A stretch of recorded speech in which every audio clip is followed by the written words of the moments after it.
आज बात करेंगे यूपी के सीएम योगी के 3 सालों के कामकाज को। कैसे उन्होंने 3 सालों से लगातार यूपी को आगे ले जाने के लिए काम किया है, हम बताएंगे। आखिर क्यों प्रधानमंत्री मोदी ने सोशल मीडिया से दूरी बनाने का ऐलान किया है और प्रधानमंत्री ने सांसदों को क्या नसीहत दी है, और कौन है जिसे भारत माता की जय से दिक्कत हो रही है।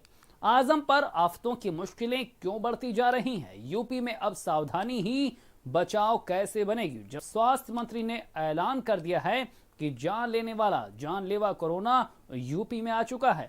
कैसे पकड़ा गया दिल्ली दहलाने वाला गोलीबाज शाहरुख, सब बात होगी आज की हुकूमत में। तो शुरू करते हैं आज की हुकूमत।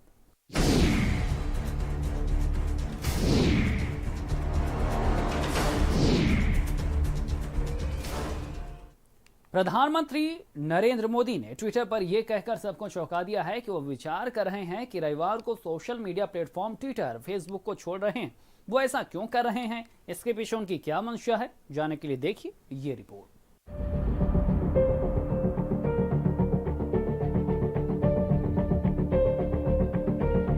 प्रधानमंत्री नरेंद्र मोदी ने ट्विटर पर यह कहकर सबको चौंका दिया है कि वो विचार कर रहे हैं कि रविवार को social media platform Twitter, Facebook को छोड़ देंगे।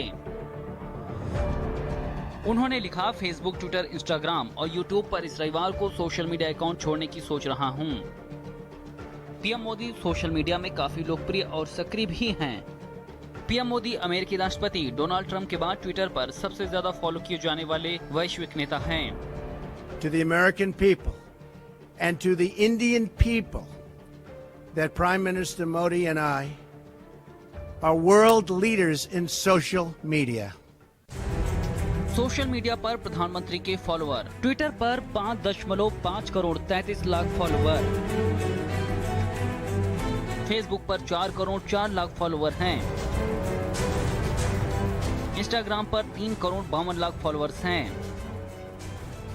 एक तरफ प्रधानमंत्री ने जहां सोशल मीडिया को छोड़ने की बात कही, तो वहीं दूसरी तरफ विपक्ष ने इस मुद्दे पर प्रधानमंत्री के ऊपर तंज और सवाल करने शुरू कर दिए। किसने क्या कहा? राहुल गांधी ने पीएम मोदी पर तंज कसते हुए कहा कि नफरत छोड़िए, सोशल मीडिया अकाउंट्स नहीं। अखिलेश यादव ने कहा, सामाजिक संवाद के रास्ते बंद करने की सोचना अच्छी बात नहीं है, छोड़ने के लिए और भी बहुत कुछ सार्थक है साहब। कांग्रेस के नेता अधीर रंजन चौधरी ने कहा कि सोशल मीडिया के हटने की बात कहना पीएम मोदी का ज्वलंत मुद्दों से ध्यान भटकाने की एक नई चाल है। सीपीआई नेता कन्हैया कुमार ने कहा कि जीडीपी लगी गिरने तो टीआरपी स्टंट लगे बढ़ाने। जब से प्रधानमंत्री ने सोशल मीडिया को छोड़ने की बात की, तभी से अटकलें तेज हो गई हैं कि कहीं भारत अपने खुद के सोशल मीडिया प्लेटफॉर्म तो नहीं लाने जा रहा। वैसे भी मोदी सरकार लोगों को सरप्राइज देने के लिए जानी जाती है, चाहे वो नोटबंदी रही हो या फिर जीएसटी। तो हो सकता है एक बार फिर पीएम मोदी देश के लोगों के लिए कुछ बड़ा सरप्राइज होली से पहले लाएं।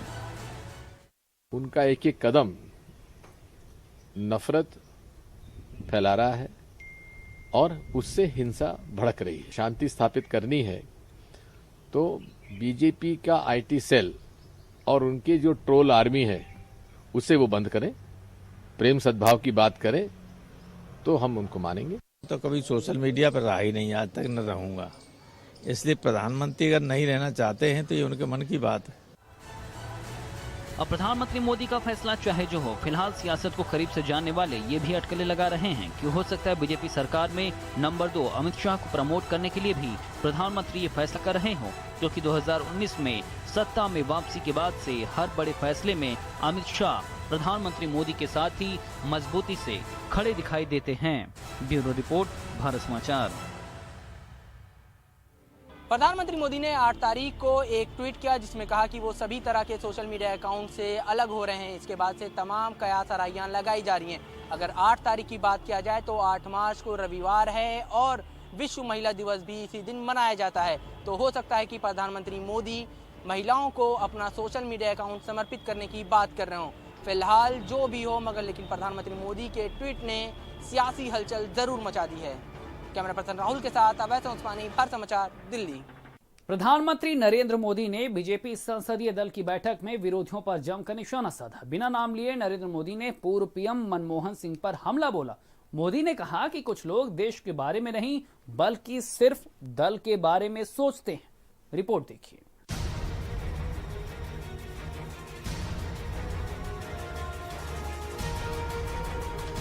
दिल्ली में बीजेपी संसदीय दल की बैठक को संबोधित करते हुए प्रधानमंत्री नरेंद्र मोदी ने विरोधियों पर निशाना साधा। बिना नाम लिए उन्होंने पूर्व पीएम मनमोहन सिंह को कटघरे में खड़ा कर दिया। मोदी ने कहा कि कुछ लोगों को भारत माता की जय बोलने में बू आती है। पीएम मोदी ने कहा कि यही बात कुछ लोगों को देश की आजादी के वक्त वंदे मातरम कहने में होती थी। उन्होंने कहा कि अमेरिका में जो बाहर के लोग हैं उन्हें खुद को अमेरिकन कहने में शर्म नहीं आती, लेकिन यहाँ ऐसे ही चलता रहा तो ये भी सवाल उठने लगेंगे कि भारत माता की जय क्यों कहा जाता है। पीएम मोदी ने कहा कि कुछ लोग दल के लिए जीते हैं, लेकिन हम अपने देश के लिए जीते हैं। भारत माता की जय से दिक्कत क्यों? कुछ लोग सिर्फ दल के लिए जी रहे। देश के लिए समय जरूर निकालिए। देश हित के लिए हमारी लड़ाई जारी। चाहे कांग्रेस में हो चाहे विपक्ष में हो, किसी पार्टी के हो, जनता हो, आखिर उसको ये बात प्राउड नहीं होना चाहिए कि हम भारतीय हैं, और उस भारतीय होने के नाते अगर भारत माता की जय कर रहे हैं तो उसका विरोध करेंगे, और वो भी विपक्ष में बैठे हुए दलों के शीर्ष नेता अगर करेंगे तो निश्चित तौर से मतलब ये लड़ाई भविष्य में जनता उनको बेनकाब कर देगी कि क्या दल हित पड़ा है या देश हित। दरअसल अभी फरवरी में ही मनमोहन सिंह ने कहा था कि भारत माता की जय के नारे का गलत इस्तेमाल हो रहा है, जिसके बाद आज पीएम मोदी ने निशाना साधते हुए कहा कि पता नहीं क्यों लोगों को इस नारे से दिक्कत है। मोदी ने सिर्फ विरोधियों पर वार किया हो ऐसा नहीं है, उन्होंने अपनी पार्टी के नेताओं सांसदों को भी नसीहत दी। सांसदों को नसीहत देते हुए मोदी ने कहा कि सिर्फ बोलने से काम नहीं चलेगा, धरातल पर काम भी करना होगा।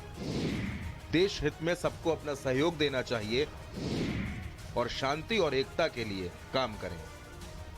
मोदी ने सख्त लहजे में देश का माहौल बिगाड़ने वालों को चेतावनी दे दी है। मोदी ने साफ कर दिया है कि देश से पहले हमारे लिए कुछ नहीं, हम देश के लिए जीते हैं और देश के लोगों के हितों के लिए काम करेंगे।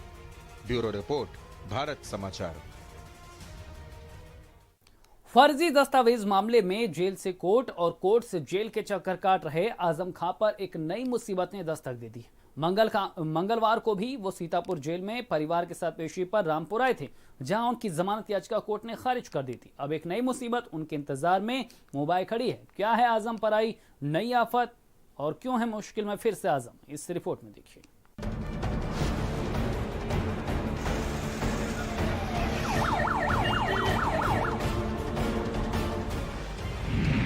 आजम और करेंगे सफर, कोर्ट और जेल का बढ़ेगा सफर। फर्जी दस्तावेज से फर्जी भर्ती, आजम पर सवालों की जांच लटकी। फर्जी दस्तावेज के मामले में जेल भेजे गए समाजवादी पार्टी के रामपुर से सांसद आजम खान, उनके बेटे अब्दुल्ला आजम की मंगलवार को रामपुर कोर्ट में पेशी हुई।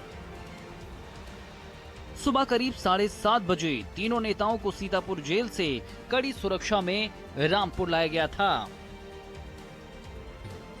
40 आदमी से ज्यादा हमारे तैनात हैं, तो ये कोई नई व्यवस्था नहीं है।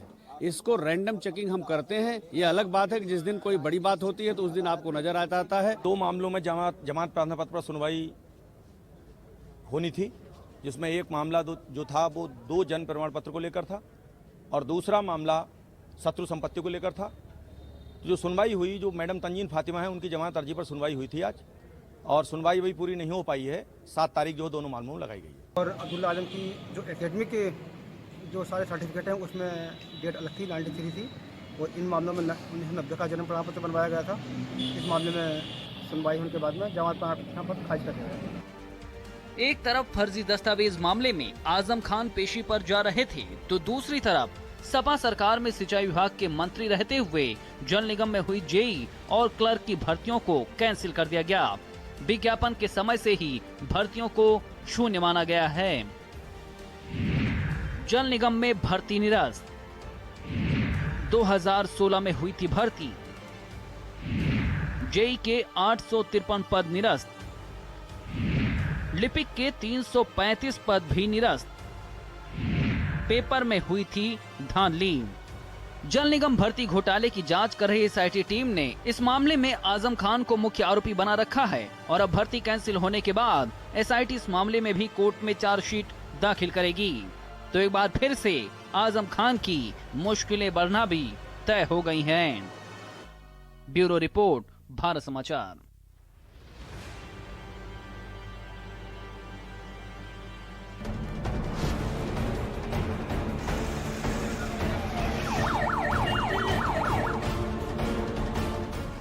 उन्नीस मार्च को योगी सरकार के 3 साल पूरे होने जा रहे हैं। इसी दिन योगी आदित्यनाथ सीएम के तौर पर 3 साल पूरे कर लेंगे और ऐसा करने वाले वो बीजेपी के पहले मुख्यमंत्री होंगे।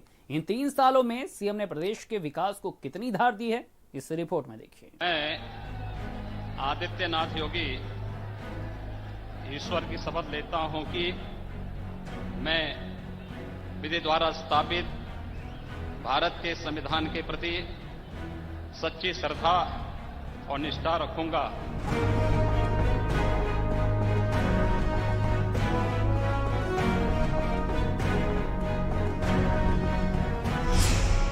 योगी राज में रामराज की बनी राह,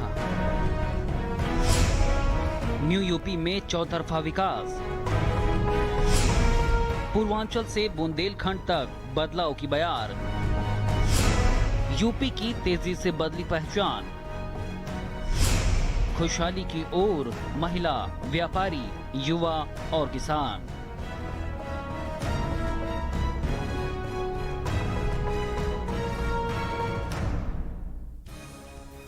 उत्तर प्रदेश में बीजेपी को 2017 के चुनाव में प्रचंड जनादेश मिला था।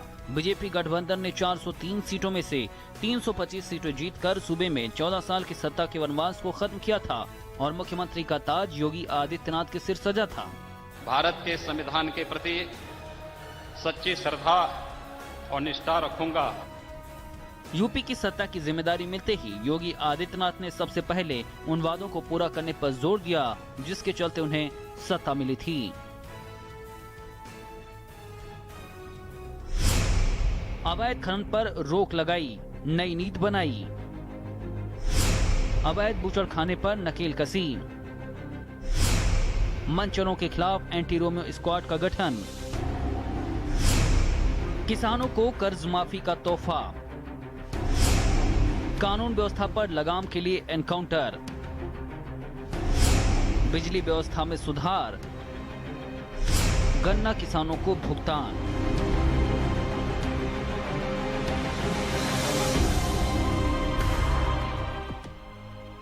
ये वो वादे थे जिन्हें सीएम योगी ने सरकार बनाने के 1 साल के अंदर ही पूरा किया और जनता की आकांक्षाओं पर पूरी तरह से खरे उतरने की कोशिश की।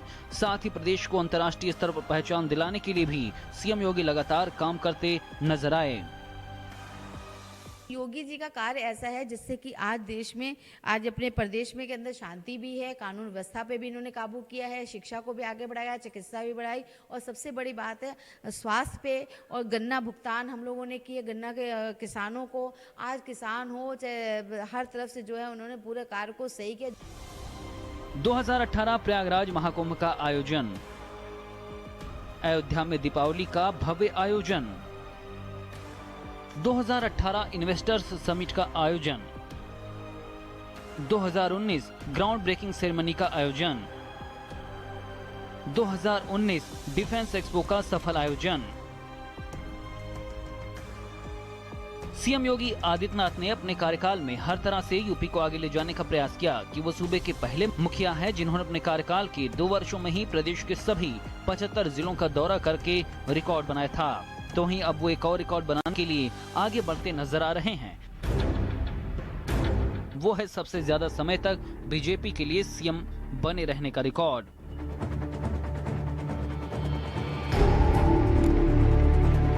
आंकड़ों से भी साफ है कि सीएम योगी आदित्यनाथ हर रोज एक नए कीर्तिमान को स्थापित कर रहे हैं और आने वाले समय में वो इससे भी बड़े कीर्तिमान प्रदेश के लिए बनाएंगे और एक नई ऊंचाइयों पर प्रदेश को ले जाएंगे। की बिगड़ी कानून व्यवस्था को सुधारने के नाम पर बीजेपी को प्रचंड बहुमत मिला था। सत्ता में आते ही योगी आदित्यनाथ ने महज 2 वर्षों में सभी जनपदों को निरीक्षण कर डाला। अब सरकार के 3 वर्ष पूरे हो रहे हैं तो बीजेपी ने अपने मैनिफेस्टो में जो वादे किए थे लगभग उन्हें पूरा कर दिया है। लेकिन अभी सरकार के पास 2 वर्षों का समय और बचा है, तो ऐसे में जनता को अब विकास की रफ्तार तेज तरीके से दिखेगी। कैमरा पर्सन अरशद खान के साथ संजय सिंह चौहान, भारत समाचार, लखनऊ। दिल्ली हिंसा के दौरान पुलिसकर्मी पर पिस्टल तानने वाले शाहरुख को गिरफ्तार कर लिया गया है। दिल्ली की क्राइम ब्रांच टीम ने शाहरुख को उत्तर प्रदेश के शामली से गिरफ्तार किया है। रिपोर्ट देखिए।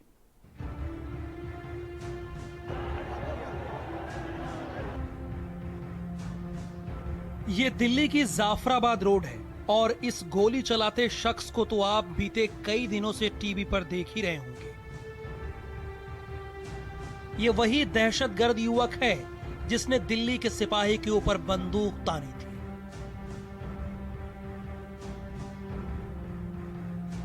और दंगों के दौरान फायरिंग करके दहशत मचाई। जी हां, यह शख्स अब पुलिस की गिरफ्त में है और पश्चिमी उत्तर प्रदेश से इसकी गिरफ्तारी हुई है। गोलीबाज शाहरुख गिरफ्तार। जाफराबाद में की थी फायरिंग। 24 फरवरी को मचाया था उत्पात। 8 राउंड की थी फायरिंग। सिपाही पर तानी थी पिस्टल। हिंसा की आग में जली दिल्ली को दहलाने का एक आरोपी ये भी है जिसने दिल्ली के जाफराबाद में खुलेआम फायरिंग की थी और लोगों में दहशत फैलाई। पकड़े गए शाहरुख ने कबूला है कि उसने फायरिंग की थी और उसके पास मुंगर की पिस्टल थी। उस दिन दिल्ली में घूमता रहा कुछ देर, फिर ये पंजाब की तरफ चला गया, फिर ये बरेली होता हुआ शामली में पाया गया था। तो हमारे पास टेक्निकल इनपुट थे और मैनुअल इंफॉर्मेशन थी और ये अभी अपना ठिकाना चेंज करने वाला था शामली से। उससे पहले हमारी नारकोटिक्स की टीम ने शामली से अरेस्ट किया। पुलिस दंगाई शाहरुख के बैकग्राउंड की जांच कर चुकी है। इस पर कोई मुकदमा नहीं था, लेकिन इसके पिता ड्रग पैडलर थे और उन पर कई मुकदमे थे। ये बरेली और शामली में जहां रुका है, पुलिस उसकी जांच कर रही है और जिन लोगों ने इसकी मदद की है वो भी पुलिस की रडार में है। 307, 186, 353 और आर्म्स एक्ट लगा हुआ है। बाकी इसको अभी इंटरोगेट करेंगे और फर्दर कुछ ऐड हुआ तो ऐड करेंगे। कि अभी इसने बताया है कि मैं यहाँ गया था, उस बात को हम वेरीफाई करेंगे, उससे बात करें कहाँ का रुका था, उसको कंफर्म करने के बाद ही आगे कुछ कर रहे हैं।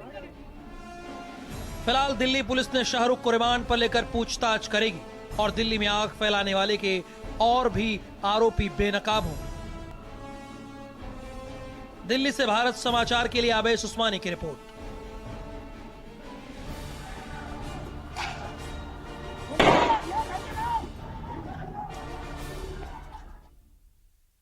क्या कोरोना की देश में एंट्री हो गई है? क्या भारत भी इसकी चपेट में आ गया है? ऐसे कई सवालों के जवाब तलाशे जाने लगे। नतीजा जो भी हो, भारत समाचार आपको इसके लक्षण और बचाव के उपाय बताने जा रहा है। रिपोर्ट देखिए।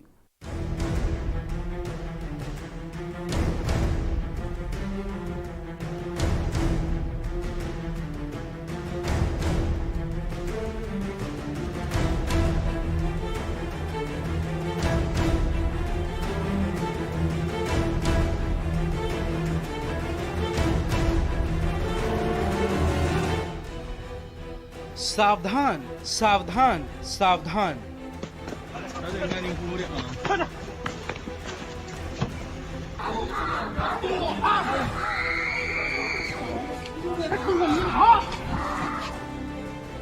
देश में डेडली वायरस की एंट्री।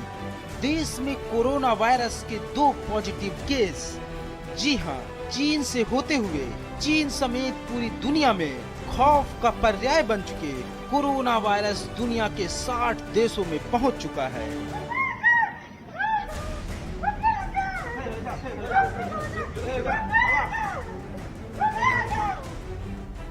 और अब माना जा रहा है कि इसने भारत में भी दस्तक दे दी है। इस संदर्भ में पहली बात तो कोई हम किसी तरह के पैनिक सिचुएशन में ना पड़े। कोई भी हमें ऐसा सिम्टम, कोई भी ऐसी रिलेटेड हिस्ट्री लगती है, सिस्टम के साथ संपर्क करें। हम सब आइसोलेट करके रखे हुए हैं, चाहे वो अपने घर पर रखें, चाहे स्कूल पर रखें। स्कूल को भी आइसोलेट किया, वहाँ जांचें हो रही है और सैंपल्स हमको जब कंफर्म हो जाएंगे पुणे से, तभी हम आगे बता पाएंगे। कोरोना वायरस के बढ़ते खतरे से कैसे बचाव करें? कोरोना के शुरुआती लक्षण क्या हैं? मरीज थकावट से जूझता रहता है, रोगी को सूखी खांसी आती है, रोगी को डायरिया की भी शिकायत होती है। चलिए इस खतरनाक वायरस की पहचान को लेकर कुछ जानकारियां भी आपको बताते हैं। आखिर कोरोना वायरस की आप पहचान कैसे करेंगे? इंसान के गले में दिक्कतें शुरू होने लगती हैं। पीसीआर के जरिए पहचाना जा सकता है कोरोना वायरस को। फेफड़ों में ग्राउंड ग्लास दिखाई देने लगता है। ये तो रहे पहचान के कारण। अब जरा इस डेडली वायरस से सतर्क या यूं कहिए कि बचाव के कुछ कारणों की बात भी समझ ली जाए। कोरोना से आखिर बचाव के उपाय क्या हैं? संक्रमित व्यक्ति के प्रभाव में बिल्कुल ना आए। ज्यादा से ज्यादा मास्क का प्रयोग करें। भीड़ या समूह वाली जगहों पर जाने से बचें। हाथों को साबुन या अल्कोहल युक्त हैंड रब से धोएं। खांसते या छींकते समय विशेष ध्यान रखें। सर्दी या फ्लू जैसे मरीजों से दूर रहें। खाने को अच्छे से पकाकर ही खाएं। जानवरों के संपर्क में बिल्कुल ना आए।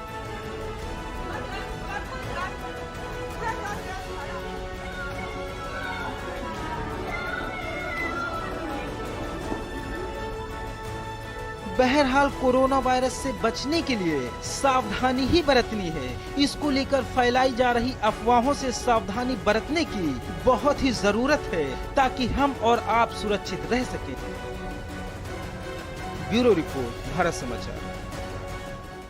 सीएम योगी ने कान्हा की नगरी मथुरा में कई कार्यक्रमों में हिस्सा लिया। साथ ही श्रीजी मंदिर में पूजा अर्चना की। इस दौरान सीएम ने प्रदेशवासियों को रंगोत्सव की बधाई भी दी।